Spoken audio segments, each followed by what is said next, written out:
이명박 정부의 경쟁 위주, 부유층 위주의 잘못된 교육 정책, 이런 것들이 가져온 것이다라고 지적할 수밖에 없고, 이제 이 부분에 관한 본격적인 토론, 그러나 본격적인 논쟁이 필요하다는 말씀드리면서, 우리 민주당은 이런 문제 심각성 인식을 해서 지난 1월 25일 날 뉴민주당 분란의 첫 번째 과제로 교육문제 해법을 제시한가 아마 잘 알고 계실 것입니다.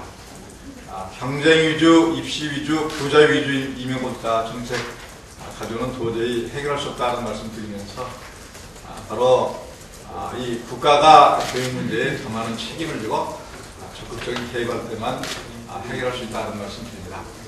이렇게 지금 통계 자료를 강조하는 이유는 다른 데 있지 않습니다. 민생 문제의 심각성이 다른 어떤 때보다도 커져가고 있고, 그야말로 지금 민생 문제 외면했다가는 참으로 감당하기 어려운 국면으로 빠져들 수 있다는 말씀 드립니다. 지금 상황이 이런데 이명박 대통령 어제 이 대전 방문하셔서 세종시, 꺼져가는 세종시 불씨를 살려보기 위해서 지금 안간힘을 쏟고 있는 것 같습니다. 세종시 문제를 다시 점화하기 위해서 뭔가 이 노심초사하고 있는 모습 보면서 그런 정렬, 그런 노력, 이런 민생 문제 푸는데 쏟기를 진심으로 기원합니다. 그렇게 다시 한번 촉구합니다.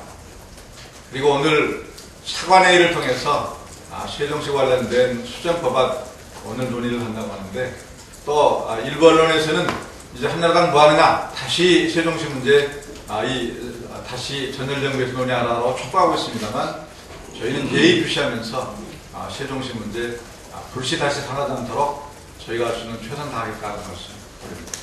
감사합니다. 예, 감사합니다. 이어서 최 의원님께서 말씀하십시오. 오늘 두 가지 부분에 대해서 말씀드리겠습니다. 우선 그 부산 여중생 사건과 연관해서 말씀드리겠습니다. 최근에 이런 그 사건이 난 다음에 어떤 대책을 세워야지 제대로 될 것인가라는 이런 부분을 관심을 갖고 일을 해야 되는데, 지금 비난하는 것으로 그 방향이 잡히고 있는 것에 대해서 이제 안타깝게 생각합니다. 그래서 지금 한나라당이 내놓은 안 중에 전자발찌 소급법이라는 것을 얘기하고 있는데, 전자발찌를 채우는 건 소급법이 중요한 것이 아니라 지금 현재 가장 필요한 것은 전자발찌가 제대로 점검이 되고 있는가 하는 것을 한번 봐야 될 것 같습니다. 전자발찌 시스템에 맹점이 굉장히 많이 있습니다. 뿐만 아니라 30년까지 전자발찌를 채우겠다고 하는데 관리 인력은 어떻게 할 것인가, 이 부분도 관심을 가져야 됩니다. 지난 연말에 저희들이 제가 그 예산 확보를 위해서 그 중앙계단에서 피켓을 호소를 한 적이 있었습니다. 이때 한나라당 의원이고 모든 의원들이 이건 도와주겠다, 그리고 확실하게 해야 된다라고 얘기했지만은 실제로 전자발찌를 관리할 수 있는 인력, 이 부분 전혀 안 해줬습니다.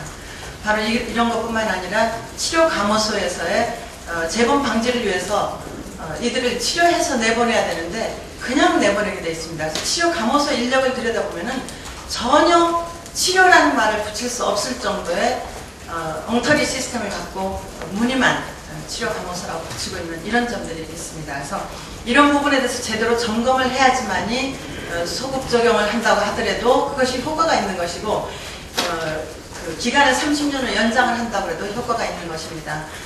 이런 사건이 났을 때 서둘러서 립서비스로만 하겠다라고 하는 것, 이것은 절대로 되지 않습니다.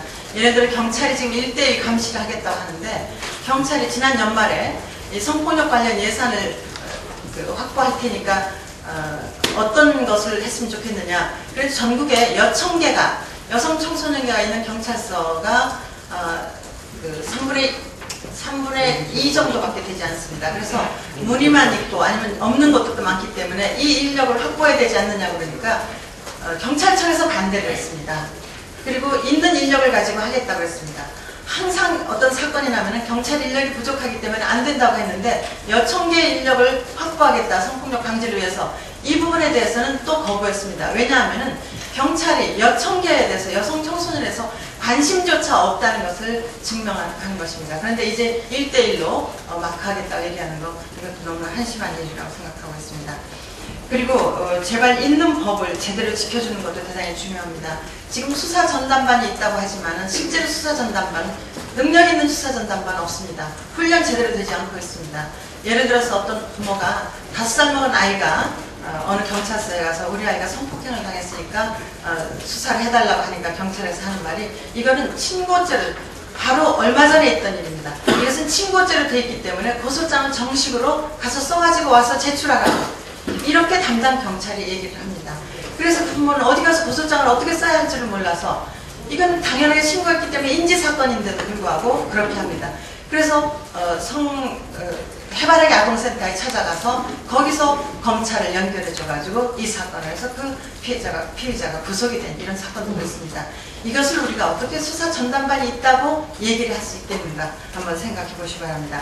이런 여러 가지 문제점들, 그래서 있는 법이라도 제대로 지킬 수 있도록 2차, 3차 피해를 막을 수 있는 시스템, 이런 것까지 다 점검할 수 있는 그런 기회가 되지 않으면 끊임없이 뒷북친다는 소리 들을 수밖에 없게 돼 있고, 그리고 형량을 높여서 문제가 해결되지 않습니다.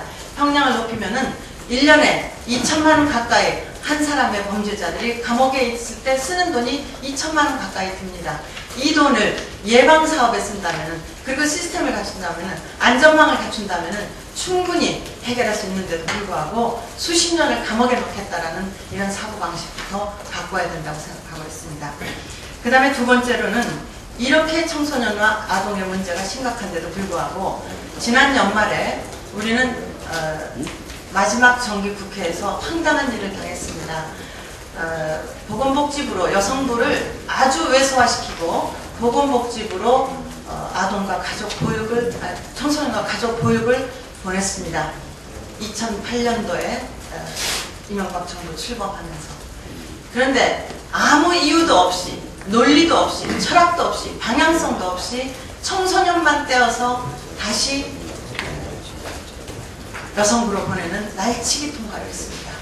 그러면은 이런 아동 성범죄를 다루고 있는 청소년 정책이 제대로 될 수 있도록 시스템을 갖춰줘야 되는데, 이번에 지난 연말에 날치기 통과를 통해서 청소년을 보냈는데 인력을 어느 정도로 보내고 있는가, 기가 막힙니다. 3월 19일 날 여성가족부가 출범합니다.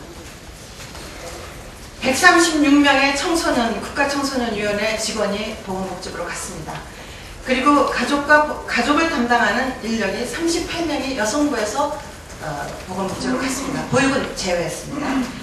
이렇게 174명이 보건복지부로 갔는데 이번에 102명만 여성부로 돌려줍니다. 특히 청소년 쪽에는 57명을 돌려주고 가족에는 24명을 돌려줍니다.